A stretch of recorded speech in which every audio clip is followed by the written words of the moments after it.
डोक्यात दगड घालून 30 वर्षीय युवकाचा निर्घृणपणे खून केल्याची धक्कादायक घटना सांगली शहरात घडली. शहरातील राजू नगर मंगळवार बाजार परिसरात घडलेल्या या घटनेने सर्वत्र खळबळ उडाली आहे. पोलीस याबाबत अधिक तपास करत आहेत.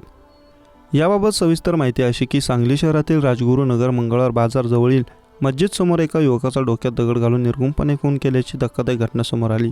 मयुरेश यशवंत चव्हाण वय वर्ष 30 राहणार भेंडवडे तालुका हातकंगले जिल्हा कोल्हापूर असे मृत तरुणाचे नाव. समोर आलेल्या माहितीनुसार मयूर चव्हाण सांगलीतील एका हॉस्पिटलमध्ये केअरटेकरचे काम करत होता. काल रात्री आपल्या हॉस्पिटलचं काम संपवून तो 8 वाजण्याच्या सुमारास बाहेर पडला अशी माहिती त्याच्या सहकाऱ्यांनी दिली. त्यानंतर आज सकाळी मयूर याबाबतची माहिती मिळता संजयनगर पोलिसांनी घटनास्थळी धाव घेतली. या हत्येने शहरात खळबळ उडाली असून आरोपीला पकडण्यासाठी विविध ठिकाणी पथके तैनात करण्यात आली आहेत. घटनास्थळी उपपोलीस अधीक्षक प्रनिल गिल्डा, संजयनगर पोलीस ठाण्याचे पोलीस निरीक्षक बायजी कुरळे, पोलीस निरीक्षक सतीश शिंदे यांनी पाहणी केली. या हत्येचा अधिक तपास संजयनगर पोलीस करत आहेत.